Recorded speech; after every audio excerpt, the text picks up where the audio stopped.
Hello दोस्तों, स्वागत है आपका एक बार फिर से युगांतर की ऑनलाइन कक्षाओं में। आज हम पढ़ने जा रहे हैं कक्षा 6 की मल्हार पुस्तक से पाठ 4, जिसका नाम है हार की जीत। और ये हार की जीत एक कहानी है जो लिखी है सुदर्शन जी ने। सुदर्शन हिंदी के एक बहुत प्रसिद्ध कथाकार हुए हैं, तो उन्होंने जो कहानी लिखी है उसका नाम है हार की जीत। तो हार की जीत कहानी आज हम पढ़ने जा रहे हैं। हार की जीत कहानी में तीन पात्र हैं। एक हैं बाबा भारती, एक है बाबा भारती का घोड़ा सुल्तान, और एक है डाकू खड्ग से। कहानी कुछ ऐसे स्टार्ट होती है कि एक तुलना से आरंभ हो रही है कहानी, कि जिस प्रकार से माँ अपने बेटे को देखकर खुश होती है, किसान अपने लहलहाते खेत को देखकर खुश होता है, वैसे ही जो बाबा भारती हैं ना, वो अपने घोड़े को देखकर खुश होते हैं। उनका घोड़ा देखने में काफ़ी सुंदर है, सुडौल है, और काफ़ी अच्छा घोड़ा जिसे आप कह सकते हैं, बलवान भी है, सुंदर भी है। तो ये इस घोड़े के कुछ गुण हैं कि वो बलवान है, सुंदर है। उसके जोड़ का ये जो घोड़ा है वो पूरे इलाके में कहीं नहीं है। मतलब बाबा भारती के पास अगर देखा जाए तो एक अनोखा घोड़ा है, एक अच्छा घोड़ा है, वास्तव में घोड़ा जैसा होना चाहिए। और उसकी चाल की तारीफ में बाबा भारती कहते हैं कि ऐसे चलता है जैसे घटा को देखकर मोर नाच रहा हो। घटा का अर्थ होता है बादल। बादल जब आसमान में छाए रहते हैं तो अक्सर ऐसे समय में मोर नाचा करते हैं। तो ये कहते हैं कि ऐसे चलता है जैसे घटा को देखकर मोर नाच रहा हो। मतलब इसकी चाल की तुलना मोर के नृत्य से की गई है। रोज का बाबा भारती का एक नियम था, सुबह उठना, ठंडे पानी से स्नान करना, उसके बाद सुल्तान के पास जाना, उसका खरहरा करना। खरहरा एक शब्द आया है। खरहरा का अर्थ होता है कि एक ब्रश से किसी पशु के शरीर को रगड़कर उसकी जो शरीर में जो चीज़ें लगी होती हैं, गंदगी जो होती है, उसको साफ़ करने की जो प्रक्रिया है वो खरहरा कहलाती है। मुख्य रूप से घोड़ों में और इस तरह के जानवरों में इसको किया जाता है। अब बाबा भारती के घोड़े के बारे में अगर हम आगे बात करें तो देखने में सुंदर और सुडौल तो था ही, और बाबा भारती उसको देखकर खुश भी रहते थे। और पूरे इलाके में भी एक अच्छी कीर्ति थी घोड़े की। घोड़े को सब लोग जानते थे कि बाबा भारती के पास एक अच्छा घोड़ा है। और उसी इलाके में एक डाकू रहता था जिसका नाम था खड्ग सिंह। तो खड्ग सिंह नाम का जो डाकू था, उसने भी घोड़े के बारे में सुन लिया था। जब लोगों के मुंह से घोड़े के बारे में उसने सुन लिया कि भाई एक बहुत अच्छा घोड़ा यहाँ पर है, और उसके मन में भावना जागृत हुई कि क्यों ना इस घोड़े को चुरा लिया जाए, चोर तो था ही। तो एक बार बाबा भारती से मिलने खड्ग सिंह उनके मंदिर में चला आया, और उनने जब बाबा भारती ने पूछा कि खड्ग सिंह कैसे आना हुआ, तो खड्ग सिंह ने उत्तर दिया कि सुल्तान की चाह खींच लाई। सुल्तान कौन है? बाबा भारती का घोड़ा है। तो सुल्तान की चाह खींच लाई, ऐसा कहा उनने। सुल्तान की चाह खींच लाई, ये शब्द डाकू खड्ग सिंह के हैं। तो इसके बाद तो बाबा भारती अपने घोड़े की बस तारीफ़ ही करने लगे, लगातार तारीफ़ करते चले गए, और अपने घोड़े की तारीफ़ करना तो उन्हें अच्छा लगता ही था। तो खड्ग सिंह ने बोला कि बहुत दिनों से इच्छा थी कि आपसे मिलूं, घोड़े को देखूं, लेकिन आज मैं आपसे मिल पाया हूं। तो बाबा भारती अपने घोड़े की तारीफ़ करते रहे, तारीफ़ों के पुल बांधते रहे, और फिर बाबा भारती ने अपना घोड़ा खड्ग सिंह को दिखाया। खड्ग सिंह ने घोड़ा देखा तो खड्ग सिंह को यकीन हुआ कि उसने आज तक इतना शानदार घोड़ा कभी नहीं देखा है। तो जाने से पहले उसने बाबा भारती से कहा कि बाबा जी, आपके पास ये घोड़ा मैं रहने नहीं दूंगा, मतलब इस घोड़े को मैं चुरा लूँगा। बाबा भारती बहुत दुखी हुए इस बात से, सोचने लगे कि हो ना हो खड्ग सिंह चुरा ही लेगा घोड़े को। तो फिर क्या हुआ, बाबा भारती डर के मारे रोज़ अस्तबल में पहरा देते। अस्तबल वह जगह होती है जहाँ पर घोड़े का रहने का स्थान होता है, अर्थात घोड़े के रहने के स्थान को अस्तबल कहा जाता है। तो अस्तबल का पहरा देने लगे रात को, लेकिन खड़ग सिंह कभी भी चुराने के लिए नहीं आया। जब खड़ग सिंह बहुत दिनों तक चोरी करने नहीं आया तो बाबा भारती को भी कहीं न कहीं ये यकीन हो गया कि शायद अब वो नहीं आएगा, और वो लापरवाह हो गए और उन्होंने पहरा देना भी छोड़ दिया। एक बार क्या हुआ, बाबा भारती शाम के समय अपने जैसे नियम से वो शाम को घूमते थे घोड़े के ऊपर बैठ के, वैसे ही घूम रहे थे। तो तभी वहाँ पर जब वो गए घूमने के लिए तो रास्ते में एक अपाहिज उन्हें दिखाई दिया। अपाहिज मतलब एक ऐसा व्यक्ति जिसके पैर ना हो, जो चल पाने की स्थिति में ना हो।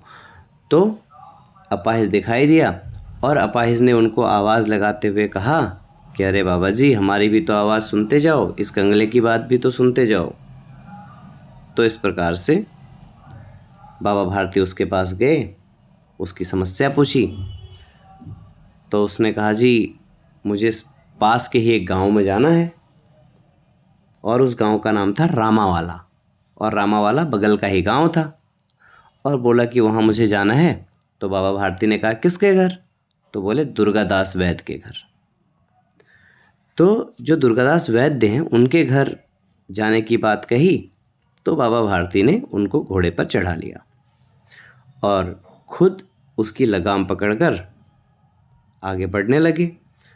तो अचानक उनके हाथ में एक झटका सा उनको प्रतीत हुआ और पता लगा कि हाथ से लगाम छूट गई है और जो अपाहिज व्यक्ति है घोड़े पर तनकर बैठा हुआ है। तो बाबा भारती को चीज़ें कुछ समझ में आने लगी। बाबा भारती ने जब देखा कि वह तनकर बैठा हुआ है, तब खड़ग सिंह ने कहा कि अब मैं इस घोड़े को ले जा रहा हूँ, अब तुम्हें वापस न दूंगा। खड़ग सिंह आगे चलने लगा घोड़े को लेकर।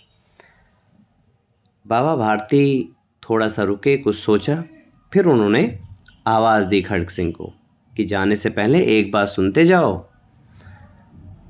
तो उसने कहा, बाबा जी, मैं आपका दास हूँ, आपका भक्त हूँ, कुछ भी मांग लो, कुछ भी कह लो मुझसे, लेकिन ये घोड़ा वापस ना दूंगा। तो बाबा भारती ने कहा कि घोड़ा मैं तुमसे नहीं मांगूंगा, यह तुम्हारा हो चुका है, बस इस बात का जिक्र किसी से मत करना। क्या मतलब है इसका? इस बात का जिक्र किसी से ना करने का मतलब है कि लोगों को यह मत बताना कि तुमने घोड़ा किस प्रकार से छीना बाबा भारती से, मतलब एक अपाहिज बनकर तुमने किस प्रकार से घोड़ा छीना, यह बात और लोगों को मत बताना। अब खड़ग सिंह तो हुआ डाकू, उसने सोचा कि बाबा भारती ऐसा क्यों कह रहे हैं, अगर बता भी दूँ तो क्या फ़र्क पड़ेगा, और अगर ना भी बताऊँ तो भी क्या फ़र्क पड़ने वाला है। उसकी समझ में कुछ नहीं आया। तो उसने अंतम बाबा भारती से पूछ ही लिया कि आपकी इस बात का प्रयोजन क्या है, मतलब कि अगर मैं ऐसा करूं या ना करूं तो इससे क्या होगा। तब बाबा भारती ने कहा कि लोगों का विश्वास उठ जाएगा। किस चीज़ से? किसी की भलाई करने से, किसी की अच्छाई करने से, किसी की सहायता करने से। क्योंकि अगर लोग ये जानेंगे कि जो इस तरह के लोग होते हैं जो अपाहिज बने रहते हैं, जो भिखारी बने रहते हैं, या जिसको सहायता की आवश्यकता होती है, तो हो सकता है वो डाकू खड़ग सिंह जैसे लोग भी हों, तो इसीलिए लोग उनकी सहायता नहीं करना चाहेंगे। डाकू खड़ग सिंह घोड़े को लेकर चला गया, और जब घर गया डाकू खड़ग सिंह तो कहीं न कहीं बाबा भारती की बातें उसके मन में लग रही थी, कहीं न कहीं उसको बुरा लग रहा था कि उसने एक ऐसे इंसान का घोड़ा चुरा लिया है। अब बात है अगले दिन की। अगले दिन प्रातःकाल बाबा भारती अपने नियम के अनुसार, जैसे वो सुबह जल्दी उठा करते थे वैसे ही उठे, और उठने के बाद उन्होंने क्या किया, अस्तबल की ओर जाने लगे। जब अस्तबल की ओर गए तो उन्हें लगा कि भाई, तब उन्हें ध्यान आया कि वास्तव में अस्तबल की ओर जाना ठीक नहीं है, क्योंकि वहाँ पर घोड़ा तो होगा ही। तब उनको ध्यान आया इस बात का कि वो तो खड़ग सिंह ले जा चुका है। लेकिन उनके चलने की जो आवाज़ थी, पैरों की आवाज़ थी, वह घोड़ा पहले से पहचान चुका था अपने बाबा भारती की आवाज़ को। घोड़ा पहचान चुका था, और जब घोड़े ने बाबा भारती की आवाज़ को पहचान लिया, चलने की आवाज़ को समझ लिया, तो हिनहिनाया, और बाबा भारती ने अस्तबल में जाकर देखा तो घोड़ा वहाँ पर बंधा हुआ था। तब बाबा भारती अपने घोड़े से लिपट लिपट कर खूब रोए, खुशी के आंसू गिरे उनके। और लेखक अंत में लिखते हैं कि जब बाबा भारती अस्तबल से बाहर निकल रहे थे तो उनकी आंखों में आंसू थे। उनकी आंखों से आंसू ज़मीन पर गिर रहे थे, और ज़मीन पर आंसू ठीक उसी जगह पर गिर रहे थे जहाँ पर कुछ देर पहले खड्ग सिंह के आंसू गिरे थे, क्योंकि खड्ग सिंह तो घोड़े को वापस बांध के गया था, और दोनों के आंसू एक में मिलकर एकाकार हो गए। तो कहने का अर्थ यह है कि खड्ग सिंह भी रोया और बाबा भारती भी रोए। बाबा भारती इस खुशी में रोए कि उन्हें अपना घोड़ा वापस मिल गया था। खड्ग सिंह पश्चाताप में रोया, पछतावे में रोया, इसलिए क्योंकि कहीं न कहीं बाबा भारती जैसे नेक इंसान का घोड़ा चुरा लेने का जो पश्चाताप उसे था, जो दुख उसे था, वो तो उसे हो ही रहा था। साथ में उसे एक दुख और भी था कि उसके कारण समाज में लोग एक दूसरे पर भरोसा करना छोड़ देंगे। देखो, एक डाकू भी कितना अच्छा सोच सकता है कभी कभी, क्योंकि है तो इंसान ना। तो इस तरीके से बाबा भारती को अपना घोड़ा वापस मिल गया। अब इस कहानी के शीर्षक पर अगर हम बात करें तो कहानी का शीर्षक है हार की जीत, यानी कि जो घोड़ा है वह बाबा भारती को वापस मिला तो बाबा भारती की जीत हुई। लेकिन शुरुआत में क्या हुआ, बाबा भारती ने अथक प्रयास किया, खूब प्रयास किया अपने घोड़े को बचाने के लिए, और रात भर पहरा भी दिया, लेकिन अपनी एक चाल से सुल्तान उनसे दूर हो गया, यानी कि खड्ग सिंह उनसे घोड़े को ले गया। तो इन सारी बातों में क्या क्या हुआ कि पहली बार में बाबा भारती की हार हुई है, दूसरी बार में उनकी जीत हुई है, इसीलिए कहानी का नाम है हार की जीत। कहानी के अगर हम कहानी से हम क्या सीख सकते हैं, अगर हम इस पर बात करें तो हम दो तरह से इसको सोच सकते हैं, एक खड्ग सिंह के नज़रिए से, एक बाबा भारती की ओर से। बाबा भारती की ओर से अगर हम सोचें तो हमें कह सकते हैं कि किसी भी बुरी स्थिति में शांति से अगर आप अच्छे शब्दों का प्रयोग करके, अपनी बुद्धि का इस्तेमाल करके लोगों को समझाकर बुझाकर अगर आप सही मार्ग पर ला सकते हैं तो उन्हें लाया जा सकता है। बाबा भारती ने यही किया। एक डाकू था, उसको उन्होंने सिर्फ अपनी कुछ बातों से ही पश्चाताप करवा दिया। अगर हम खड्ग सिंह के नज़रिए से देखें तो खड्ग सिंह बेशक एक डाकू है, लेकिन फिर भी कहीं न कहीं उसमें समाज के लिए, अच्छे लोगों के लिए एक अच्छा बोध है। वह इस बात को जानता है कि उसके इस कृत्य से, उसके इस कार्य से समाज में एक बुरा मैसेज जा रहा है, एक ऐसा मैसेज जा रहा है जो कि लोग एक दूसरे पर विश्वास करना भी छोड़ देंगे। तो कहीं न कहीं ये दो तरह की शिक्षाएं हमें इस पाठ में देखने को मिलती हैं।